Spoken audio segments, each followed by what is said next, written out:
کیسے ختم کیا جائے۔ آخر فیصلہ ہوا کہ مسلمانوں کے پیغمبر کو قتل کر دیا جائے، یہ معاملہ خود بخود ختم ہو جائے گا۔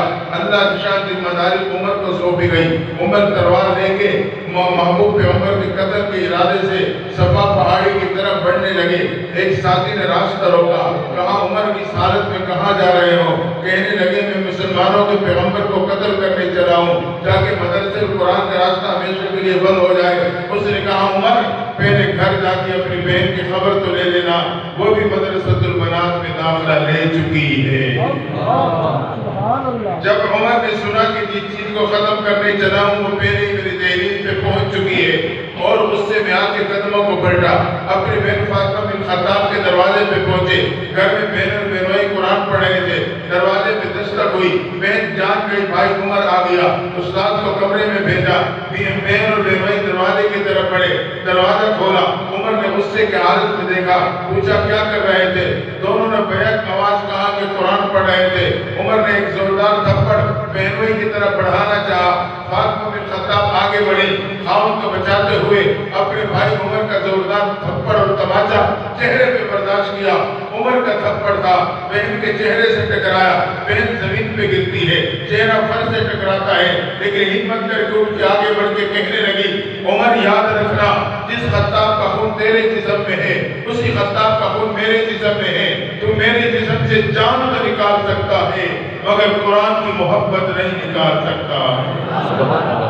عمر نے جب بہن کا جملہ سنا تو سر جھکا، آنکھیں بند، من کی کھڑکی کھول کے اندر جھانکنے لگے۔ زمین نے جھنجھوڑا، عمر کیوں انتقام پہ اترتا ہے، کیوں تعصب پہ آتا ہے، کیوں غیروں کے پروپیگنڈے کا شکار ہوتا ہے؟ مدرسے کا دروازہ کھلا ہے، قرآن کی درسگاہ کا دروازہ کھلا ہے، خود اندر جا کے دیکھ سکتا ہے کہ مدارس والوں ان کا نصاب تعلیم کیا ہے، ان کا انداز تعلیم کیا ہے۔ اور مدارس والے یہ تو کردار کا درس دینے والے امن کے داعی ہیں۔ زمین نے جھنجھوڑا تو عمر نے آنکھیں کھولی اور سر اٹھایا، سامنے کھڑی بہن سے کہا اچھا بہن مجھے بھی تو سناؤ کیا پڑھ رہے تھے؟ بہن نے قرآن سننے کے آداب بتلائے، بھائی پاکی حاصل کرنے چلے گئے، استاد کمرے سے باہر آئے۔ اب بہن اور بہنوئی کے ساتھ بھائی عمر بھی شامل، سبق سورہ طٰہٰ کی ایک آیت کا رکا تھا، استاد نے وہیں سے آغاز کیا اننی انا اللہ لا الہ الا انا فاعبدنی واقم الصلاۃ لذکری۔ اللہ اپنا تعارف کراتا ہے، تحقیق میں اللہ ہوں، واجب الوجود ہوں، ہر جگہ ہر وقت موجود ہوں، میری عبادت کے لائق میری ہی عبادت کرنا، نماز میرے یاد کے لیے قائم کرنا۔ عمر اہل لسان سے آیت سنی تو بے اختیار زبان سے تعریفی جملے نکلے، یہ تو بہت ہی خوبصورت کلام ہے، مجھے بھی اپنے پیغمبر کے قدموں میں لے جاؤ۔ یہ سنت صحابی رسول طلب کے آگے بڑھے، عمر مبارک ہو تیرے پہ قرآن کی درسگاہ کا دروازہ نہیں، مدرسے کا دروازہ نہیں، حقیقت میں تیرے پہ ایمان کا دروازہ کھل چکا ہے۔ نعرہ تکبیر، نعرہ ختم نبوت، گلی گلی نگر نگر، گلی گلی نگر نگر، نعرہ تکبیر۔ معلوم ہوا اگر ہم اور ہماری نسلیں مدارس اور علماء کے ساتھ جڑے رہے اللہ ہمارے نسلوں کی ایمان کی حفاظت فرما لے۔ عمر پہنچے مدرسے دار ارقم کے دروازے پر، دروازے پہ دستک دی، گیٹ بگڑے، صحابی نے چھانک کے دیکھا، اس کے چہرے پہ پریشانی کے آثار آ گئے۔ امیر حمزہ نے وہاں سے دیکھ کے پھاپ لیا، اٹھے دروازے کے پاس آئے، پوچھا کون ہے دروازے پہ دستک دینے والا؟ صحابی کہنے لگے عمر ننگی تلوار لیے دروازے پہ دستک دے رہا ہے۔ امیر حمزہ نے کہا ہٹو دروازہ میں کھولوں گا، اچھی نیت سے آئے ہیں خوش آمدید کہوں گا، بری نیت سے آئے ہیں اسی کے تلوار سے اس کا سر قلم کر دوں گا۔ حضرت امیر حمزہ آگے بڑھے، مدرسے کا دروازہ کھولا، عمر کی نگاہیں اٹھی، امیر حمزہ کے چہرے سے ٹکرا گئی، عمر نے اٹھی نگاہوں کو فوراً جھکا لیا، امیر حمزہ نے بھاپ لیا، انہوں نے جمے ہوئے قدموں کو ہٹا لیا، عمر نے قدم بڑھائے، صحابہ نے راستہ دے دیا، عمر بڑھتے ہوئے محبوب کی قدموں میں جا کے بیٹھے، چہرے انور کو دیکھ کے کہنے لگے اللہ کے نبی مجھے کلمہ پڑھا دو۔ یہ سننا تھا تاریخ اسلام کا سب سے پہلا موقع ہے، مدرسے دار ارقم کی فضا نعرہ تکبیر سے گونج جاتی ہے۔ صحابہ نے اللہ کی عظمت کو بیان کر دیا، اللہ کی کبریائی کو بیان کر دیا کہ عمر بھی ایمان کی دامن میں آ چکا ہے۔ وہاں سے مدرسہ منتقل ہوا، مسجد نبوی میں باقاعدہ اس کا قیام ہوا جہاں مسافر طلباء کا بھی انتظام کیا گیا۔ یہ عمارت حقیقت میں مدرسہ اس عمارت کا نام نہیں، مسجد نبوی کو اس تنور درخت کی شاخوں کو اللہ نے کائنات میں پھیلا دیا۔ آپ کے شہر میں یہ مدرسے کی عمارت حقیقت میں اس تنور درخت کے شاخ کا سایہ ہے جو اللہ نے اس عمارت کی صورت میں آپ کے علاقے پہ ڈال دیا ہے۔ اگر اس شاخ اور اس چھت کے نیچے جمع رہے، اللہ قیامت کے دن مجھے اور آپ کو عرش کے نیچے جمع کروا دے گا۔ خوش قسمت ہے وہ بچے جنہوں نے حکومت مکمل کی، سعادت مند ہے وہ ماں باپ جن کو بچوں کو اللہ نے قرآن کی دولت دی۔ یہ بات یاد رکھا، قرآن اللہ کا ذاتی کلام ہے، حدیث میں آتا ہے اللہ کے ذات سے ثابت ہے۔ آج ہم اور آپ اپنی ذاتی چیز کسی کو نہیں دیتے، ذاتی موبائل دینا دور کی بات، ذاتی نمبر ہر ایک کو نہیں دیتے، جس سے کوئی خاص محبت کا تعلق کو شاید سے دے دیتے ہیں۔ علم بھی اللہ کی ذاتی صفت، قرآن بھی اللہ کا ذاتی کلام، اللہ بھی اپنی ذاتی چیز ہر ایک کو نہیں دیتا، صرف اس کو دیتا ہے جس کو ایک مرتبہ محبت کی نگاہوں سے دیکھ لیتا۔ اللہ نے ان بچوں کو محبت کی نگاہوں سے دیکھا اور اپنی ذاتی کلام قرآن کی دولت انہیں عطا کر ڈالی۔ یہ بھی ایک مدرسے کی محنت ہے، اللہ اس مدرسے کی اس محنتوں کو قبول کرے۔ آمین۔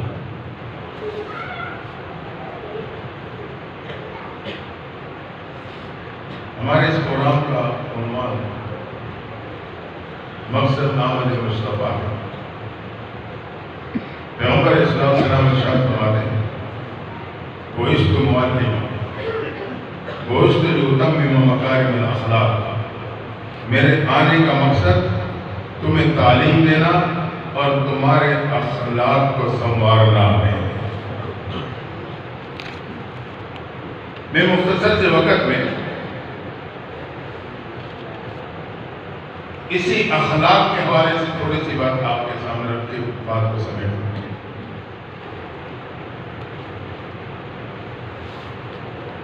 اسی مجلس کی وساطت سے ایک ایسی مجلس کا تذکرہ کرنے لگا ہوں کہ اس مجلس کے انعقاد سے پہلے نہ بعد میں نہ اسی مجلس زمینیں دیکھی نہ آسمانیں دیکھی۔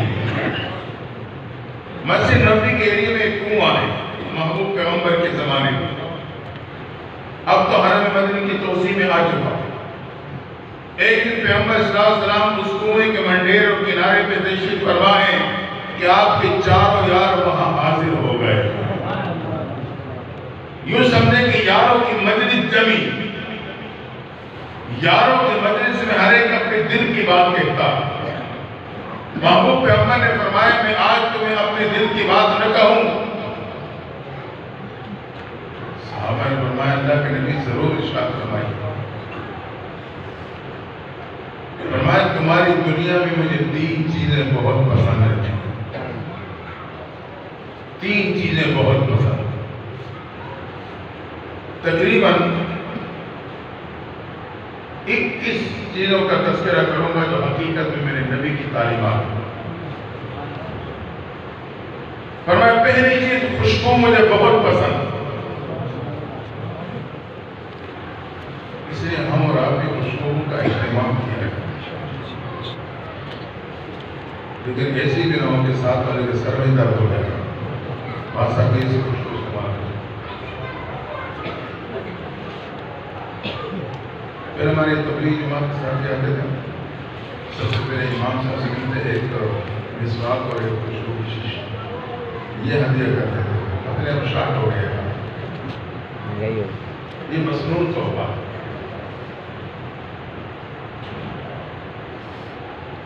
خاص طور پہ اللہ کے گھر میں آئے خوشبو لگا کے آئے۔ محبوب پیغمبر نے فرمایا خوشبو مجھے بہت پسند، اور دوسری چیز فرمایا نیک بیوی مجھے پسند۔ معلوم ہوا کہ شریعت میں بیوی کے حقوق ہیں، ہم اور آپ تو آج بیوی کو ختم کر چکے ہیں اپنے کھاتے میں۔ 2 مہینے پہلے کی بات ہے، خانوار میں باپ میرے پاس آیا اور رونے لگا۔ میں کہا کیا ہوا؟ کہتے میری بیٹی بہت پریشان ہے، خام اسے مارتا پیٹتا ہے، برا بلا کہتا ہے، جب ہم اسے سمجھائیں تو وہ کہتا ہے میری جائیداد ہے، تمہارا کیا کرنا؟ یاد رکھنا، بیوی نہ کسی کی جائیداد ہے، نہ کسی کی لونڈی ہے، نہ گھر کی ملازمہ ہے۔ شریعت نے اسے حقوق دیے ہیں، مسلم حقوق ہیں۔ جیسے ماں کو بیوی پہ قربان نہیں کر سکتے، اس کو ہم سمجھتے ہیں، اسی طرح شریعت میں بیوی کو بھی ماں پہ قربان نہیں کر سکتے۔ پیغمبر صلی اللہ علیہ وسلم فرماتے ہیں خیرکم خیرکم من اہلہ، تم میں سب سے بہتر وہ ہے جو گھر والوں کے لیے بہتر ہے۔ آج ہم دوستوں کے لیے بہتر ہوتے ہیں، گھر والوں کے لیے سب سے زیادہ بدتر ثابت ہوتے ہیں۔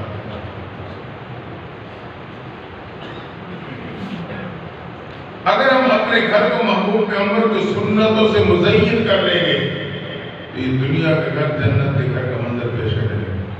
میں اس تفصیل میں نہیں جاتا، بات لمبی ہو جائے گی۔ فرمائے نیک بیوی مجھے پسند ہے، اور تیسری چیز فرمائے کہ نماز میری آنکھوں کی ٹھنڈک ہے۔ اب محبوب پیغمبر نے جن 3 چیزوں کا انتخاب کیا ہے، اگر ہم غور کریں تو معلوم ہی ہوتا ہے یہ تینوں چیزیں انسان کی ذہنی سکون کا ذریعہ ہے۔ خوشبو بھی ذہنی سکون کا ذریعہ، نیک بیوی ذہنی سکون کا ذریعہ، نماز بھی ذہنی سکون کا ذریعہ۔ آپ کی بات مکمل ہوئی تو صدیق اکبر کھڑے ہو گئے۔ اللہ کے نبی صلی اللہ علیہ وسلم میں بھی دل کی بات کہنا چاہتا ہوں۔ فرمایا ابو بکر کہو کیا بات ہے؟ فرمایا مجھے بھی دنیا میں 3 چیزیں بہت پسند۔ پہلی چیز آپ کا چہرہ انور ہو اور میری نگاہیں ہوں۔ میں آپ کو دیکھتا ہوں۔ روایت میں آتا ہے کہ شیخین تھے نا، صدیق اکبر عمر فاروق رضی اللہ عنہ، یہ براہ راست محبوب پیغمبر کو ٹکٹی کی باندھ کے دیکھ سکتے تھے، آپ پیرے دیکھتے تھے۔ باقی صحابہ ان میں اتنی ہمت نہیں تھی، وہ آپ کو دیکھتے رہتے، جب آپ کی نگاہیں کی طرف متوجہ ہوتی تو اپنی نگاہوں کو چھپا لیتے۔ آداب بھی ہے، بڑوں کو دیکھو، جب ان کی نگاہیں متوجہ ہو جائے تو اپنی نگاہوں کو چھپا لیں۔ فرمایا آپ کا چہرہ انور ہو، میری نگاہیں ہوں، اور دوسری چیز آپ کی ذات مقدسہ ہو، میرا مال ہو، میں آپ پہ خرچ کرتا ہی رہوں۔ ایک موقع پہ صدیق کے بعد دعا فرمانے رو رہے تھے، ایک صحابی آئے، دعا مکمل ہوئی تو قریب آئے، کہا کیا بات ہے، پریشان لگتے ہو، کیا معاملہ ہے؟ ابو بکر نے کہا ہاں پریشان، میرے پاس کچھ مال ہے جو محبوب کی خدمت میں پیش کرنا چاہتا ہوں۔ سوچ رہا ہوں کہ دینے والا ہاتھ اونچا اور لینے والا ہاتھ نیچا سمجھا جاتا ہے، کہیں میں بےعدبی اور گستاخی کا شکار نہ ہو جاؤں، اس لیے روتے ہوئے اللہ سے دعا کر رہا ہوں، یا اللہ تو میرے محبوب کے دل میں ڈال دے، وہ میرے مال کو اپنا مال سمجھ کے خود استعمال کرتے رہے۔ فرمایا آپ کا چہرہ انور، میری نگاہیں، آپ کے ساتھ میرا مال، آپ کا حرم، میری بیٹی، یہ مجھے بہت پسند ہے۔ اب آپ دیکھیں سچے عاشق کی نشانی ہے۔ حضرت صدیق اکبر نے 3 چیزوں کا انتخاب کیا ہے، ان تینوں کا محور براہ راست محبوب پیغمبر کی ذات بنتی ہے۔ صدیق اکبر کی بات مکمل ہوئی تو حضرت عمر فاروق کھڑے ہو گئے۔ اللہ کے نبی صلی اللہ علیہ وسلم میں بھی دل کی بات کہنا چاہتا ہوں، عمر کہو کیا بات ہے؟ فرمایا مجھے دنیا میں 3 کام بہت پسند۔ پہلا کام امر بالمعروف کرنا مجھے بہت پسند ہے۔ یہی وجہ ہے کہ جب افواج واپس بیرکوں میں آ جاتی، آپ ہر بیرک کے ذمہ دار کو خط بھیجتے کہ وقت کو ضائع نہ کیا جائے، تمام کو ہدایت جاری کر دی جائے کہ نماز قرآن مجید کی تلاوت کا اہتمام کریں اور فرائض کے ساتھ ساتھ نوافل کی پابندی کریں۔ امر بالمعروف آپ کا مزاج تھا۔ فرمایا دوسرا کام نہیں عن منکر، یہ کام بھی مجھے بہت پسند ہے۔ یہی وجہ ہے کہ در فاروقی بڑا معروف تھا، بڑا روک تھا در فاروقی۔ ایک نوجوان شراب کی بوتل لیے ایک گلی سے گزرنے کی کوشش کر رہا، اچانک دیکھا کہ گلی کی دوسری طرف سے حضرت عمر فاروق نمودار ہوئے، ابھی پریشان ہو، فاصلہ بھی تھوڑا ہے، دائیں نکلنے کا راستہ نہیں، پیچھے مڑنے کا موقع نہیں، وہیں قدم کو روکا، دل ہی دل میں اللہ کے در پہ دستک دے دی، یا اللہ میرے شراب کے سرکے میں بدل دینا، آئندہ گناہ نہیں کروں گا۔ اللہ تو دل کو رازوں کو جاننے والا ہے، ان اللہ ینظر الی قلوبکم، رب جان گیا، سچی توبہ کر چکا ہے۔ امیر المومنین میں پہنچ گئے، نوجوان ہاتھ میں کیا، حضرت سرکے کی بوتل، فرمایا بوتل کی بناوٹ تو کچھ اور بتا رہی ہے، کھول کے دیکھا تو واقعی وہ شراب نہیں سرکہ تھی۔ رب نے بتلا دیا، میرے بندے اگر تو گناہوں کے شراب لے کے میرے در پہ چکے گا، نادم ہو کے مجھے پکارے گا، میں تیرے گناہوں کے شراب کو نیکیوں کے سرکے پہ بدل دوں گا۔ یہ در فاروقی کا روح تھا، اللہ نے اس کی دل کی دنیا بدل دی۔ فرمایا تیسرا کام، سادہ لباس مجھے بہت پسند ہے۔ سادہ لباس، سادہ سے مراد میرا کچھ نہیں، پسینے سے بھرا ہوا ہوں، میرا کچھ ہے بس جلدی سے نماز پڑھ لو، پھر غسل کر کے نہا کے کپڑے بدل لو، کیا بات ہے؟ صاف ستھرے رہے، پرانا ہو لیکن صاف۔ لباس انسان کے وقار کا ذریعہ ہے۔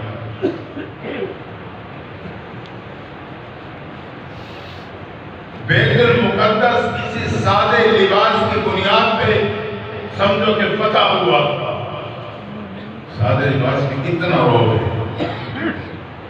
یہودی علماء اپنی کتابوں میں پڑھ چکے تھے کہ جس خلیفۃ المسلمین کے ہاتھوں بیت المقدس فتح ہوگا اس کی یہ نشانیاں ہوں گی۔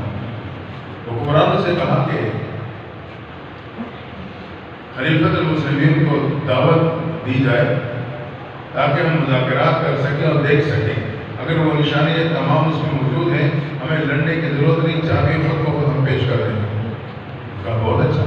اس وقت خلیفۃ المسلمین حضرت عمر فاروق رضی اللہ تعالیٰ عنہ پیغام آیا مذاکرات کا۔ ساتھیوں نے کہا امیر المومنین بڑے اہم مذاکرات ہیں، نئے لباس پہن کے جانا، نئی سواری لے کے جانا۔ آپ نے ساتھیوں کے مشورے کا احترام کرتے ہوئے نئے لباس پہنا، نئی سواری لی، غلام کو ساتھ لیا، چل پڑے۔ تھوڑا آگے گئے تو واپس آ گئے، فرمایا یہ لباس مجھے پریشان کر رہا ہے۔ اپنا پرانا لباس جس میں ٹاپیاں لگی تھی وہ پہنا اور آپ روانہ ہو گئے۔ دور سے دیکھا یہودیوں نے کہ دو شخصیات آ رہی، قاصد کو بھیجا کہ اپنا گھوڑا دوڑائے جا کے دیکھ کے آئے۔ ہے تو میرے فاروق نے ترتیب بنا دی تھی کہ ایک دم امیر المومنین کو اوپر بیٹھے گے، غلام پیدل چلے گا، پھر غلام بیٹھے گا، امیر المومنین پیدل چلیں گے۔ اللہ کی شان جب آخری سفر کے آخری حصہ آیا تو وہاں اوپر بیٹھنے کے والی غلام کی تھی۔ اب وہ یہودیوں کا قاصد آگے آیا، اسے جا کے رپورٹ دی، کہا جو سوار ہے وہ غلام ہے، جو پیدل ہے وہ امیر المومنین ہے۔ یہودی میں پہلی نشانی پہ ٹک مار کرنے کی نشانی صحیح ہے۔ پہنچے بیٹھے مذاکرات کے لیے، یہودی کو علماء کتابوں کو دیکھتے رہے، نشانی آپ کے چہرے مبارک اور جسم لباس میں تلاش کرتے چلے گئے، ایک ایک پہ نشان لگاتے گئے، یہ نشانی بھی صحیح، یہ بھی صحیح، یہ بھی صحیح۔ آخر میں پہنچے کہ ان کے لباس میں کتنی ٹاکیاں ہوں گی، گنتے چلے گئے، ایک ٹاکی کی کمی واقع ہو گئی۔ انہوں نے کہا یہ ہوا خلیفۃ المسلمین نہیں ہو سکتے، ٹاکیوں کی تعداد جو ہماری کتابوں میں لکھی ہے مکمل نہیں۔ رب کی شان، اچانک امیر المومنین نے اپنا ایک بازو اٹھایا تو ایک ٹاکی بغل کے قریب لگی ہوئی تھی۔ اس یہودی کو علماء نے متفقہ طور پہ فیصلہ دے دیا، یہی وہ خلیفۃ المسلمین ہے جس کے ہاتھوں بیت المقدس فتح ہوگا۔ انہوں نے خود بخود چابیاں پیش کر دی۔ دعا کریں اللہ تعالیٰ بیت المقدس کی حفاظت کرے، ہمارے مظلوم فلسطینی مسلمانوں سے اللہ تعالیٰ مدد و نصرت کرے۔ حضرت عمر کی بات مکمل ہوئی تو عثمان غنی کھڑے ہو گئے۔ محبوب میں بھی دل کی بات کہنا چاہتا ہوں، عثمان کہو کیا بات؟ مجھے بھی تین کام بہت پسند ہے۔ پہلا کام، بھوکے کو کھانا کھلانا مجھے بہت پسند ہے۔ بھوکے کو کھانا کھلانا، بھوکا جسمانی اعتبار سے اور روحانی اعتبار سے۔ بعض لوگ ایسے ہوتے ہیں جنہیں علم کی پیاس ہوتی ہے، علم کی بھوک ہوتی ہے۔ اللہ علماء کرام کو ذائقے دیں یا ان کی اس پیاس کو بجھانے میں لگے رہتے ہیں۔ بار فرمایا بھوکے کو کھانا کھلانا مجھے بہت پسند ہے۔ اور دوسری چیز، ننگے کو کپڑا پہنانا مجھے پسند ہے۔ کسی کا کپڑا خستہ ہوتا، لباس پھٹا ہوتا، آپ اسے نئے سوٹے کے دیتے۔ عید کا موقع ہے، محبوب پہ ہمیں تیار کر کے مسجد امامہ کی طرف عید پڑھانے کے لیے تشریف لے جا رہے ہیں۔ ہمارے باپ کمائے عائشہ رضی اللہ عنہ آگے بڑھے کہا اللہ کے نبی صلی اللہ علیہ وسلم گھر میں پکانے کو کچھ نہیں، اس موقع پہ بیوائیں آتی ہیں، کھانا کھاتی ہیں، کیا پکایا جائے گا؟ آپ کو معلوم تھا، خاموش ہو کے چلے گئے۔ عید پڑھائی، فارغ ہوئے، کافی دیر بعد جب گھر لوٹے تو کیا دیکھا؟ کھانے بنے ہوئے، بیوائیں آ کے کھانے کھا رہی ہیں۔ وہ میرا یہ کہاں سے انتظام ہوا؟ کہا جب آپ تشریف لے گئے حضرت عثمان غنی نے ایک اونٹ اناج کا لدا ہوا ہدیہ کر دیا تھا۔ فرمایا بھوکے کو کھلانا، ننگے کو پہنانا، اور تیسری چیز قرآن کی تلاوت کرنا مجھے بہت پسند ہے۔ یہی وجہ ہے حضرت عثمان غنی کی شہادت کا گواہ براہ راست قرآن مجید خود ہے۔